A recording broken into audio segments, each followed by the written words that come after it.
Ahoy. So I've had a little bit of a problem lately in which I keep getting comic books.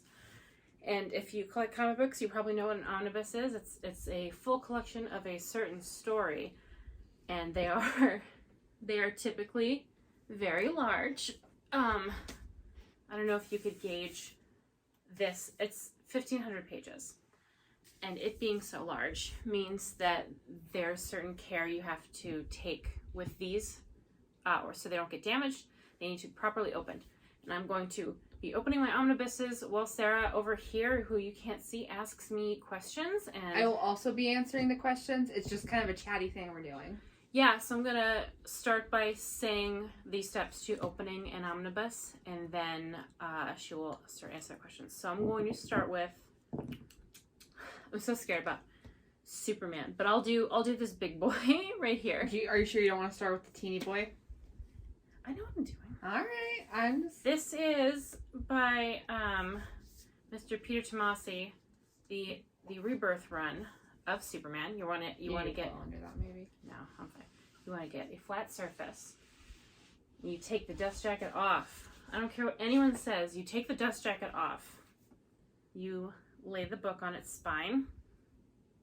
You take one edge and you put it down, and you take the other edge and you put it down. And this is the fun part. You go about 2 or 3 pages at a time, laying them down and pressing to evenly stretch the spine. And I have to do that 2 or 3 times with all of these.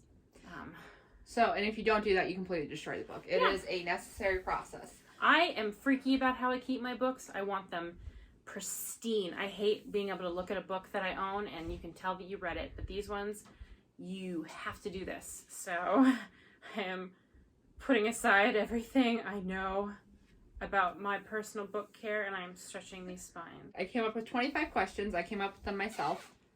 So some of them are silly, and some of them are out of left field because I just needed 25 questions. Oh, a splash page. So let's go ahead and get started.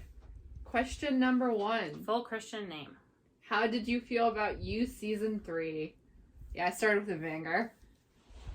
If you watch our channel, you might know that we just did a video on the TV show and kind of the books You. Season 1 of You, I think, is one of the best things created. Season 2 is passable. Season 3, I hated it. The first 5 episodes were very good, pretty much. And then all of a sudden, it started taking turns that I didn't like, and I hated the ending, and it was dumb, and I'm actually really upset about it. They only did one thing that I liked, and it was kind of a making the best out of a bad situation sort of thing. How did you feel about You Season 3? I have severely mixed feelings. Season 2 and Season 3 are kind of on par for how much I like them, which is not very much. My mixed feelings come from the fact that I feel like Season 3 was an overall more cohesive season than Season 2, but that's because it had, honestly, just less to it. I feel like it was more predictable in, like, that bad TV show way, where it's just like, we're going to do the most obvious things possible in the most obvious ways possible. And also, this is the first season where I feel truly in my heart that they were trying to make Joe look not that bad. It for sure felt like they were trying to make Joe look better in comparison to Love. It's like, oh, look how reckless Love is. Look how she just kills, she just kills random people. She always made mistakes, and he was doing the same stuff, but it was presented in a way where, like, oh, this is just Joe doing Joe's thing. Whereas with Love, it was presented like, look at this unhinged woman. Because we're feminists, I'll say that now. But it did definitely feel targeted. It did feel a little bit to me, not to go overboard, but it felt like it's like, she's dumb and he's smart, but it's like Season 1, him with Benji was so reckless, and they never played it like he's stupid for doing it, but Love made those kinds of mistakes frequently, and it was, look how unhinged she is. Yes. And this is the only season so far where it feels like they definitely tried to kind of romanticize Joe a little bit. He felt more protagonist-y, and before, I've never felt like they were trying to make Joe seem like in any way a good guy. this season, I feel like that's what they were trying to do. Yeah. And I didn't care for it. The only like true joy I got out of the show by the end was the fact that I predicted something funny. That's it. I was pretty upset because I was stoked on the last season. They promoted it like it was going to be a whole lot of like the baby and Joe like learning how to be a father. The baby was barely in it. Yeah. I frequently forgot they had a child. Yeah, they always had a babysitter. He never really cried unless they specifically needed and Joe then, to look like a bad dad. And Love was just like, you get to not be his father, but I always have to be his mother. I hate when people say stuff like that. Like it's so cruel. First of all, he's never there. You have a bakery, honey. Where's the kid? You're not like, obviously you're always his mother, but you're not always watching him. In fact, I'd say we saw Joe watching the kid more often than we saw Love watching the kid. Yeah, Love dumped him on her unstable mother. Yeah. But yeah, it's just everything that happened in it felt like paint by the numbers TV tropes that you would expect in a show like this. And like the only things that I wouldn't have predicted are some of like the sillier sex stuff that happened. There's a lot of sex stuff. There was a ton. Like it's weird. Like the show's always been very sexual, but this season has just felt like too much. Like, oh my god, it was so much. It was a lot.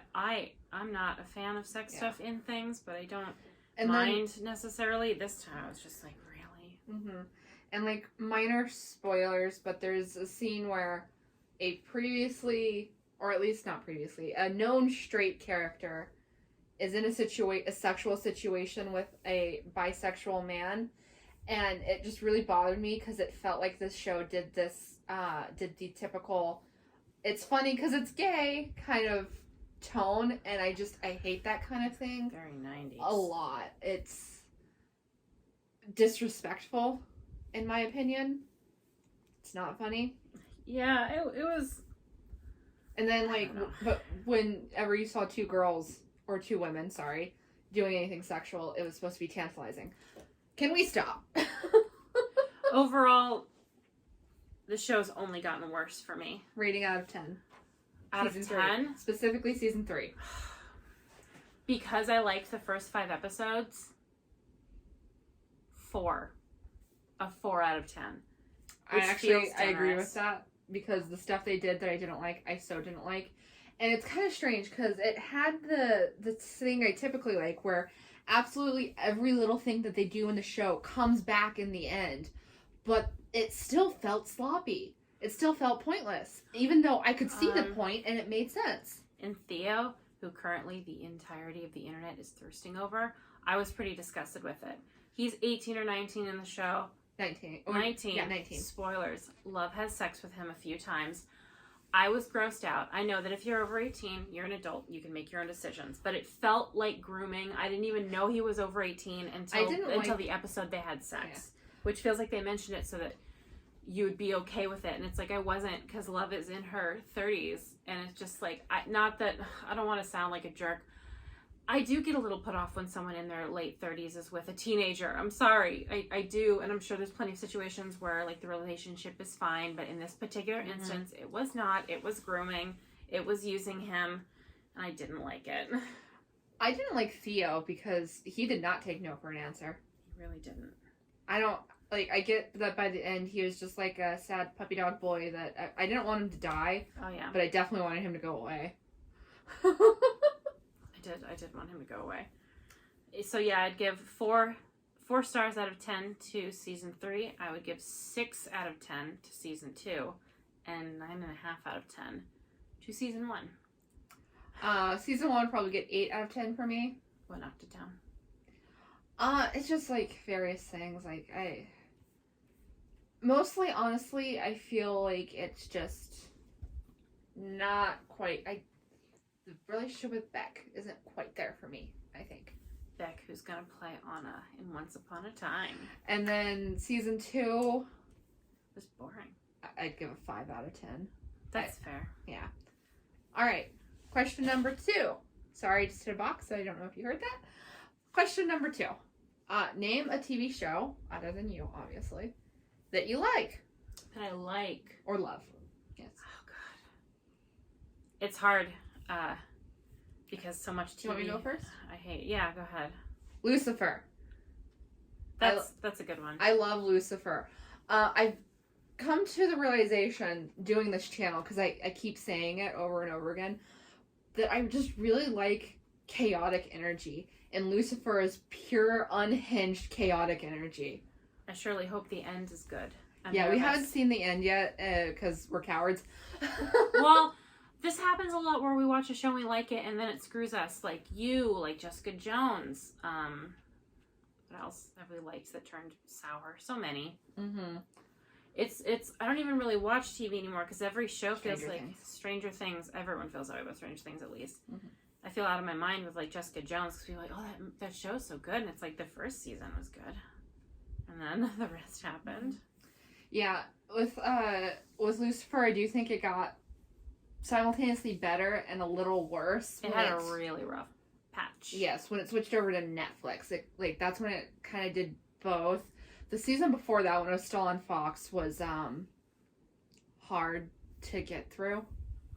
I barely got through it, but then the next season it came back and it was like exactly the way I remembered it, the way I loved it. See, with me, with the TV shows, like I got a lot of shows where I adored. There is one you love. You're watching it right now. Riverdale. Are you talking about? No. Lois and Clark. Oh my god, I'm in the middle. Not Lois and Clark. I'm in the middle of Superman and Lois. Okay, that's what it's called. On the CW. I'm new to my love of Superman, sort of. I have a weird relationship with Superman. Isn't that a Superman book? Yes. Okay. So I'm going to explain my relationship to Superman. I'll do some honorable mentions because, like, a lot of shows where I would list as, like, stuff I liked one season of. Like, Hill House was one season. The Witcher has only had one season, and I love it. I could go on and on about The Witcher. With Superman, my relationship was, I was a little girl growing up in Kansas, and I love superheroes a lot because of Sam Raimi's Spider-Man. And I thought, I'm from Kansas. Surely I need to like Superman the best. So I liked Superman for a long time, and Spider-Man. And I don't know, sometimes I felt like depictions of Superman were boring because if you don't write him right, then he comes off really bland. He just comes off like a Boy Scout. But there's a lot of depth to Superman and the relationships around him. And I haven't managed to find a version of him in live action that I thought was good. I liked the old 70s ones. I didn't like as much as I like Henry Cavill. His Superman is terrible. Not his fault. I think it's the direction. I don't think Zack Snyder's a bad dude. I don't think you're bad if you like those movies. I don't like those depictions of superheroes. Yeah. My established superheroes. I know I'm a dork. Okay, I'm sorry. And then the CW, notorious for how terrible their writing is. They have all these superhero shows. I used to like The Flash. We tried Green Arrow, didn't like it. Never tried Supergirl. I don't want to watch it because I don't like their depiction of Kara. And then so they have Superman and Lois come out. And I'm like, okay, I like Tyler Hoechlin from Teen Wolf. And this looks cute. I'll try it. It's going to probably be terrible. 2 minutes into the show. And I've never felt this way about a depiction of Clark Kent before. Tyler Hoechlin is so good at both sides of Superman and Clark Kent. He plays him, he's like a big sweet dork who means well and tries really, really hard. And it's, I could get emotional talking about how I feel about his portrayal of Clark Kent. And also Lois, who I don't know the actress's name, she was in Grimm. She's wonderful as Lois because there's so much stuff going on in the show. They don't have time for relationship drama, so they're just a solid couple that really supports each other. And she goes off and does her dangerous journalism stuff, and she's got a beeper. And when she meets Clark, she clicks on it, and he shows up, and that's really cool. And they don't depict it like, oh, so she needs help from him, and that makes her weaker. It's like, I'm going to go do my dangerous stuff, and if I need backup, I'm not going to feel ashamed to call in help when I need him to help me. And they're just... She's smart. She's not a man's really feminist. smart. She's just smart. The boys also have beepers, and the show, it's really interesting because they chose to do Clark and Lois with 2 14-year-old sons. So they've been together for at least 16 years. I thought that was interesting and that was cool. But they never depict Lois as, like, weak or feeling ashamed for needing Clark's help, and they never depict him as, like, I have to go save her. It's like, I have a duty to my family, and I love them, and I want to save everybody. It's so great because it's like he's trying to be a good dad and he's trying to save the world and be a good husband. It's so good, and I'm so scared because the CW is the CW. But Jeff Johns, I believe is his name, is one of the producers. He does a lot of DC comics, and it's really good, and I'm assuming he is a big part of it, and I want it to stay good because I'm in love with the show and it makes me so happy, and I'm a sad person who needs to be happy, but like I could gush for I think hours about Tyler Hoechlin's performance as Clark Kent. Like, I don't like when people are like, you were born to play this, but like he's so good. He's so good as Clark. He gets this character, and it's like, I bet I could find interviews. I wonder if he was like a big fan of Superman, because he's getting every angle of Clark, and the woman who plays Lois is so good too, because it's like that. I don't want this to come off bad, but you know, like all the flavors of feminism, and sometimes there's some that are a little less helpful to our cause than the other. But Lois is like, she's really good about being strong, but also being okay asking for help and doing the right thing, and like getting the story, which I think is fun. And I'm having such a good time. If Sarah liked Superman, I would have her try the show. I did recommend it to my father. So that was my long-winded. The eye is opening. Okay, boys and ghouls. What you want when you're doing this is, there's like, I'm sure you've had it before, where you open up a hardcover and the spine has like a gap in it. That's called the eye, and it helps you, like, this is a splash page, which I would show you, but it's so heavy, where it's like both pages is one picture. There's a thing called gutter loss, where in the middle, sometimes because of how tight the binding is, you can't see the picture or you can't read it. And this stretches the book out so you don't have as much gutter loss. And the eye opens up slowly as you stretch the spine, and this is definitely opening. It's doing pretty good.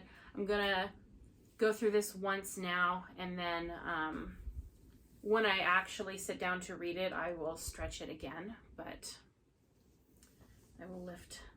But yeah, see, so the eye is open. I don't know if you can tell, but that's good for now, and I'm going to move on to another one. I'm gonna do Super Sons, because that one has a whole lot of glue, and I'm gonna have to do that one 5 times, I think. Question 3. Oy. A book you liked. A book I liked. Not loved, but liked. Either one. Book I liked. Yeah. Okay, I liked Well Met by Jen DeLuca. That is a romance in which the premise is a woman goes back, I think, to her own small town, and there's a Renaissance fair there, and she's got to be part of the Renaissance fair, and there's a man there who is a jerk, and he takes it very seriously, and you find out why he takes it seriously as you read the book, and it's sad, and it's just very fun, and I liked it. If you hear the cracking when you do this, by the way, that's fine. That is the glue breaking, and it sucks to hear, but it is what it is. So just keep. I love that I just started buying omnibuses, and I'm sitting here pretending like I'm an expert. I hope a whole bunch of guys comment on how I don't know what I'm talking about. Like, comment, and subscribe. So for me, a book I liked, I'm going to go with Red, White, and Royal Blue. I read it when it first came out. I enjoyed it a lot until the end. The end probably knocked a star off it. That's before I had Goodreads, so I wasn't rating things, so I don't know if that's on my Goodreads. Why don't you like the ending? You don't like it either, man. No, I don't. I'm sorry about my feet. Oh my god. Can you put a picture of the rat over my feet? Just put a picture of Mercy over my feet. I'll put a picture of that. Would be so funny. No, genuinely, I'll do that. Rat picture. Just switch it periodically. These are my feet. They're big. I'm very tall. Anyway, so I don't like the end of Red, White, and Royal Blue because it's too picturesque. I've heard a lot of people say that. It's like over the top good. History, huh? It's thank you for making the violation of my privacy and my coming out into a meme. That's cool. I love it. There's gonna be a picture of just some random rat at the bottom of the screen. You could just put a picture of like crypto. I'm just going to cover your feet so they can still see the book. Oh yeah, that's fine. I had to move my. I hate sitting on my bed. I'm a tall lady. I don't know if you can tell. I'm 5'10" or something, so it always hurts to sit every second. You know how it always hurts when Wolverine's claws come out? It always hurts when I sit. All right, question 4. Favorite booktube channel? Mine. My favorite booktube channel, I really love A Clockwork Reader with Hannah. She hasn't been posting a lot lately, so I don't know if I should count that. Should I just mention maybe a few? I love Emma Books. She's cool. She's busy, so I don't think she's been posting these. She's on a very long vacation. I like Books in Lala. Yeah, that's my answers right now. Mine changes, but right now I'm really enjoying Books and Lala and Gabby Reads. Oh yeah, Kayla though from Books and Lala is amazing because she always comes up with these super unique video ideas, like with stats, and like she gathers all of her books up and she does like, not weird, but she does cool different stuff with them. Mm-hmm. And I just think that's super creative and I love it. So yeah, I'd say that. Yeah. Hannah though, I love and miss Hannah. Yay for parasocial relationships. All right, question 5. Favorite video game? To play or to watch? Either. I'm really bad at playing games, but I'd say my favorite to play right now, Stardew Valley. I logged a lot of hours in that game. I have a beautiful wife and a beautiful home and 2 beautiful kids and a dog. And my favorite game to watch, I've been rewatching the Arkham games. There's this girl named Christology with a K. She's super fun. I like her. She plays through all of the Batman games. I've been watching, I should maybe put a link for her in the comment. Because not in the comments, but I've been watching her a ton lately because she literally just has 4 playlists that I've been putting on when I fall asleep, and then when I go to bed the next night I put it where I fell asleep. So I'll say Batman. That's no shock. For me, yeah, to play would probably also be Stardew. The Drake and Josh Game Boy. The Drake and Josh Game Boy game. Mine would also be Stardew. To watch, I really like platformers, like honestly, but also Gab Smolders. Just naming a whole bunch of people. Gab Smolders has a playthrough of like Slime Rancher, and she also does hidden object games, which I love, and she also plays Nancy Drew games, which are fun to watch. Yeah, you should talk about who your romantic picks are in Stardew. Just going off topic, off my list. Yeah. I like Elliot. He and Abigail are my favorites. Abigail because she's a goth girl and that is exactly my type. And Elliot because he's a sweet little marshmallow man and that's also my type. For real, I always joke about commenting, and subscribing, but if you comment, I want to know who your spouse pick in Stardew is. Mine? Yours, yeah. I know it obviously, but for our viewers at home. My heart belongs to Penny. She's a librarian and she's beautiful and I love her, and I saved her from her trailer park life with her abusive mom. That game's so dope. I love that game. I want more. It's going off topic. Yeah, that's right. I go off topic. Just joking, madam. You know. Okay. Question number 6. Bookish pet peeves. Oh, I have. We're never doing that video, so I might as well just put it. I have a whole list on my phone, which is recording. There's a lot of stuff. I'll say things like, one thing that bothers me, which I saw a lot lately, is like when a child does something and a person much older than the child tells other adults and the adults don't believe them. Like, you're believing a 6-year-old who smirks when you turn your back, but you're not going to believe your 20-year-old or your wife. Like, I hate that trope. I hate when the main character sleeps with the villain right before they're revealed as the villain. It always feels gross, especially in young adult. Because if it was adult, I'd be grossed out, but I'd be less angry. But when they do it to a teenager, I get the heebie-jeebies. For me, the first one that comes to mind is when the main character goes to another land and time passes differently than at home. I hate that. I hate it every single time. And the other thing that pops into mind, and this is very specific, and yet I've read it in like 3 or 4 different books from different authors, when the solution to the problem is the apocalypse. I swear to you guys, I've read it like 3 or 4 different times. You know what I hate is, I think this would be on your list too, when a character, someone takes over their body or takes their shape and none of the people who love them the most notice. Yeah. I'll cite Buffy, in which Faith takes Buffy's body and then rapes Buffy's boyfriend, which I don't care if the show doesn't consider it rape, it is. Yeah. He didn't know it wasn't Buffy, and like she used Buffy's body, and it just makes me feel gross. The Wicked Deep, it did that too, and it's just like, how dare you do this and not call it out for exactly what it is. Once Upon a Time has that a little bit, which is the hardest part for that show. All right, question number 7. This is on here because I wanted to talk about it. Opinion on death in books. Death in books. Like when the character dies. Okay. Should I go first? My answer is a little complicated. I will try. It kind of depends. Like with like Triss in Divergent. Oh my god, spoilers! I'm so sorry. Like with Triss in Divergent, the author says she felt like that was the right thing to do, and I can't sit here and say she was wrong. But I do feel like stuff like that is a sucker punch meant to emotionally manipulate. Not saying that Veronica Roth did it. I believe her when she says that she just feels like that's how it should end. But I've also seen a lot of books where it was a sucker punch on purpose. I've seen movies that do that a lot too, and I hate it. I hate kill your gaze. I hate when you kill someone because it's sad and you don't know how to otherwise make the audience feel something. There's many ways to do that, and I think it's poor writing. For me, I don't feel anything when a character dies because, no offense to anyone who likes character death in books, that's fine.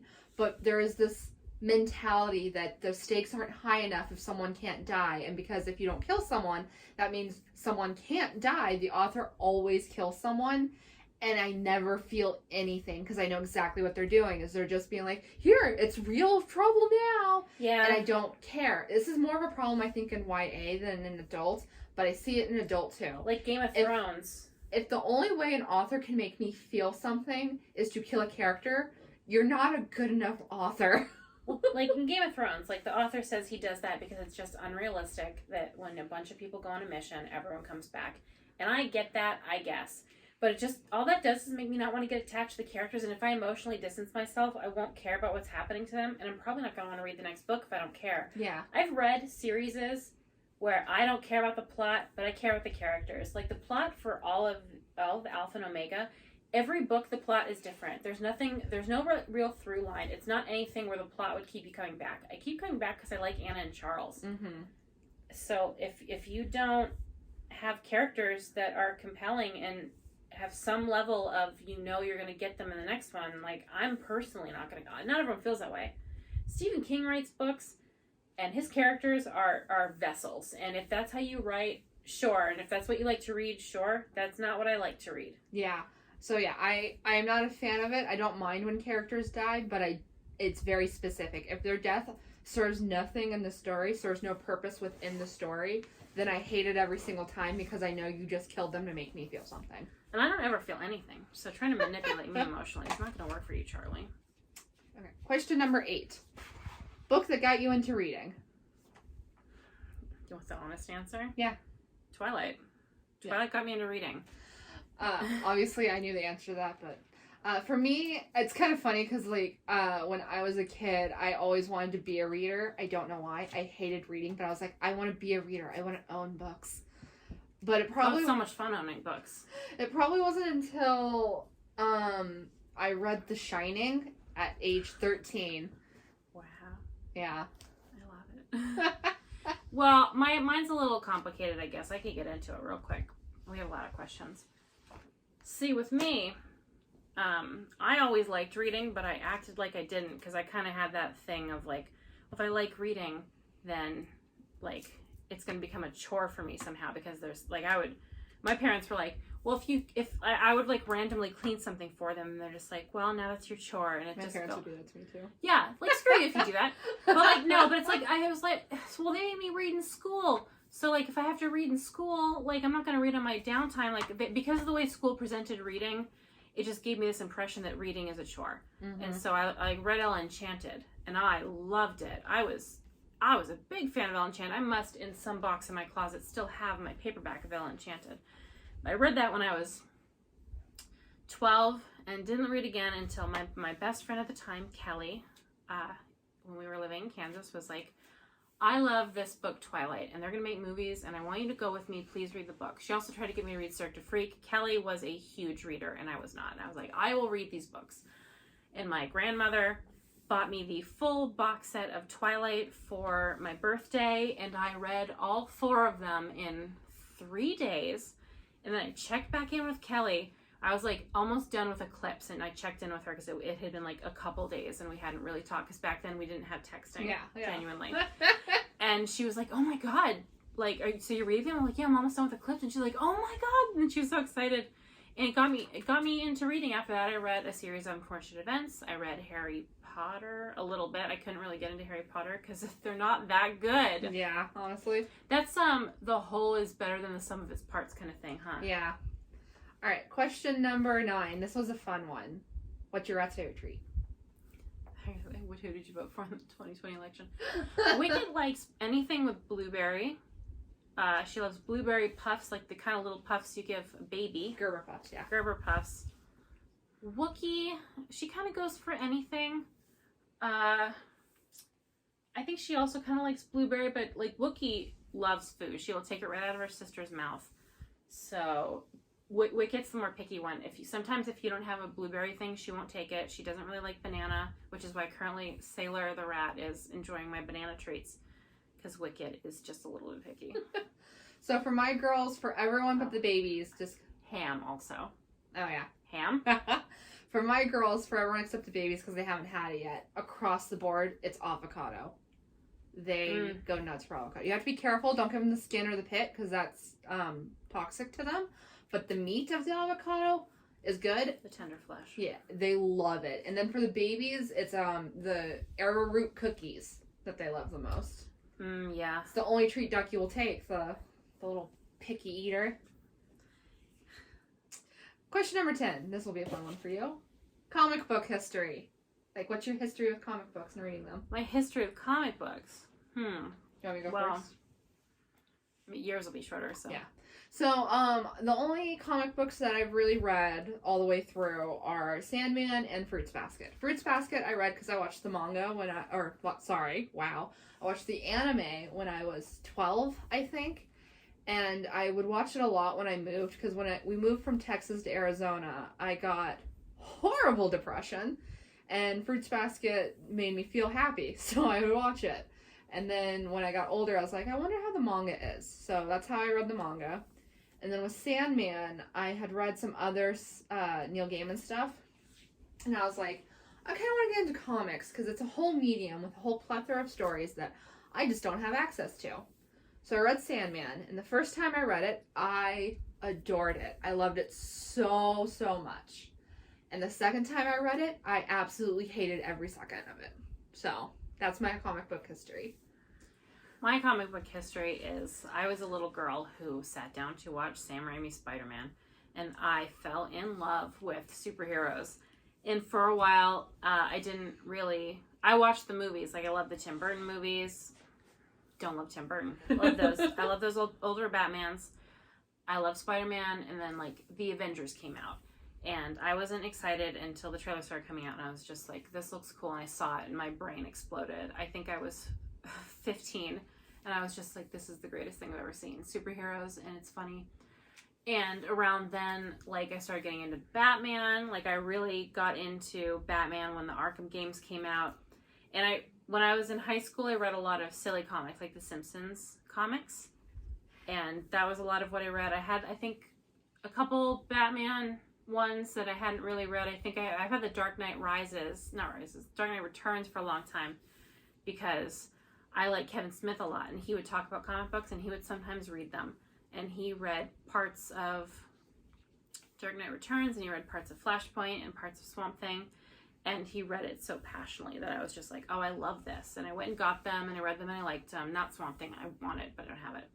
And I didn't really get into comics until, I think I was maybe 18 or so. The Harley Quinn one started coming out, and I got Court of Owls, and it was just a lot from there. And I have Star Wars ones. It's mostly Batman and Star Wars. I have some, like, I have Buffy, I have a couple Sabrina and Archie. But yeah, it's mostly Batman is what made me really get into them, because I had a few before, but then the Arkham games came out and I got way into Batman. And I just thought, oh, I need these comics. And I got Court of Owls, and I was just like, oh, oh my god, this is so sad. I love it. I love the implications. I love the misery. And now I have too many comics. I'll have to do a comic book tour. Question 11. Hyped author you don't like. Are we doing this? Yeah, we're doing this. Victoria Schwab. That was my answer. Hold on, I can come up with another. I'm sure I can anyway. Jake Kristoff. You don't like him more than I don't like him because I haven't tried to read He's a racist. Yeah, I haven't tried to read anything by him though, so. I'll say, I don't want to be mean to Victoria Schwab. I think her work is, for the most part, pretty good. She's very arrogant in real life and smug, but not in like a way that I think would cause harm. It's just annoying to me to watch her just act like she's the savior of writing. I also don't like Victoria Schwab because I don't like her stories. I think they're pretty basic. I like A Darker Shade of Magic. I really enjoyed those. I thought the last one was the best. I did not like the YA monster one. Save me there. I like Vicious. What's the sequel? Vengeful? I thought that was atrocious. For the most part, I like her story. I don't like her. She's just too. I don't like someone who's sitting there just like everything I read has to say something. Oh, it has to Taylor Jenkins Reid too. Have you read anything of hers? No, but on principle, because I've heard people talk not about the one you hate, but about a different one, or like it's called like One True Loves, I think. Oh, is that it? I don't know, because Jamie's Library she did a video idea that I want to do where she has a tier ranking of all the romances she did, but I won't want to all the comics I read. So she hated one. Yeah, I don't remember what it was. It's in my search history. It's just not for me. Yeah. I read a book of hers and I hated all the characters. It wasn't the writing. It was the fact that she was so vague about everything and everyone reading it just got to project their own feelings onto it and their own ideas. And it's like, it's so beautiful. It's wonderful. And then she didn't have like really any lyrics to any song. So she just like, it was the best song I've ever heard. Her voice was a perfect combination of impossible things. And everyone's like, oh, and it's like, okay. It's like she clearly just wanted it to be Fleetwood Mac. Oh yeah, I read Daisy Jones and the Six and I hated it. I understand. A ton of people love that book. I hated it. I hated it. Okay. Question 12. What's your favorite trope? My favorite trope.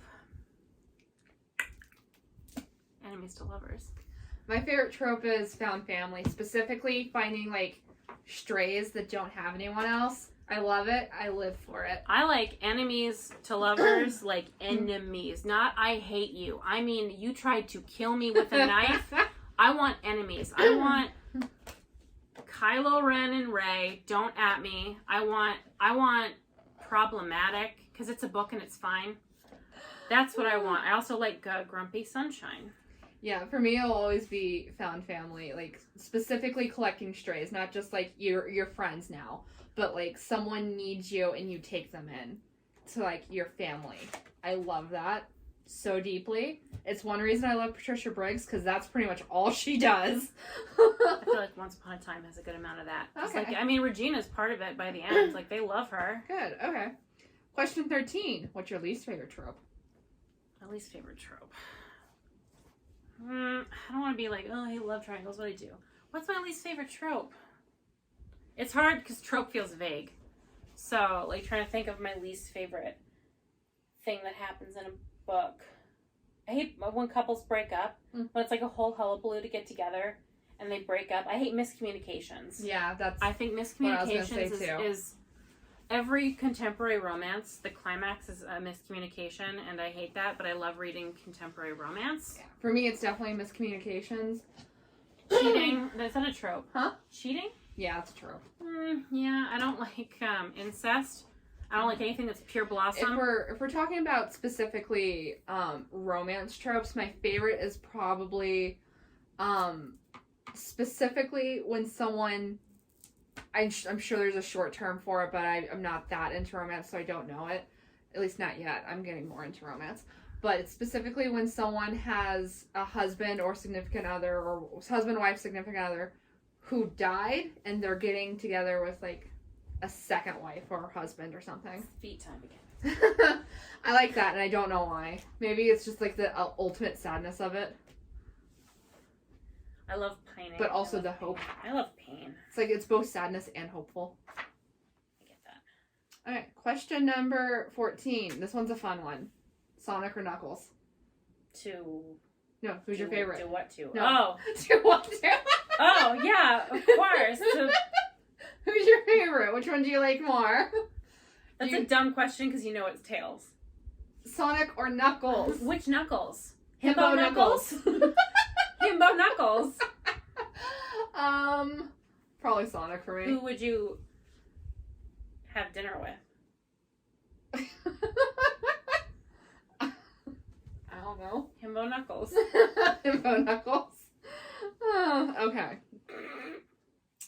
Oh yeah, number 15. This is where I was just like writing down anything I could think Oh of. no. Most of them were fine from What here was your out. favorite thing Trump did as president? Number, Left office. number 15. What was your dumbest injury? My dumbest injury? I got a bunch from my dad. Not from my dad. That's another thing. My dad has gotten a lot of dumb injuries. No, some in front of me. Your dumbest injury. I don't know. I like roll my ankle a lot. I guess like for a big one. Oh man, I'll give two. Okay. I'll lay myself on this grenade. Both happened before I turned 10. So Mine's that really way. dumb. I walked into a house, and not like inside of a home. I walked into the side of a house. I was going to go see my neighbor's new baby. My friend's mom had a baby, and I was walking with my friend, and I was looking, and I was talking to her, and I bashed my face into the house, which was sick. My other one, I don't know how dumb it was. I walked over like a skateboard ramp. I walked over a skateboard ramp, and I didn't notice a nail, and it sliced my inner thigh, and I bled for a long time. I filled the gutters with my blood. Alright, my dumbest injury. It was when I was in high school. I was a freshman. And in Arizona, you only have one semester of gym, or at least you did when I was in high school. They've changed like the scheduling since then, so I don't know anymore. But it was in my gym class, and I had 2 or 3 friends in that class. And this day in particular, for some reason, the bleachers weren't out. They had been pushed into the wall, so we couldn't sit on them. And several of the girls, me included, climbed to the top of the bleachers and were sitting at the top. And when it came time to go back inside, I watched my friend jump off, land poorly, and hit her knees in like agony. And for some reason, my brain didn't put together that would also happen to me. Solidarity. So I also jumped off and slid to my knees. And this whole time, this other girl was standing like 2 yards away from us, just like, wow, what am I Doing idiots. Yeah. My other dumbest injuries, I think my runners-up was I fell in love with an idiot once, and I fell off a bus. Did I ever tell you about the time I fell off a bus? No. I fell off a bus. Okay. Hello, friends. Dear watcher. Hello. You might be wondering what happened to the rest of that video. It's a good question, because we don't know. It filmed. We recorded it. We finished the questions. And here I am editing it. And it's only 35 seconds long. The sounds, and then it like cuts to black. The sound's gone. It won't let me fix it. So,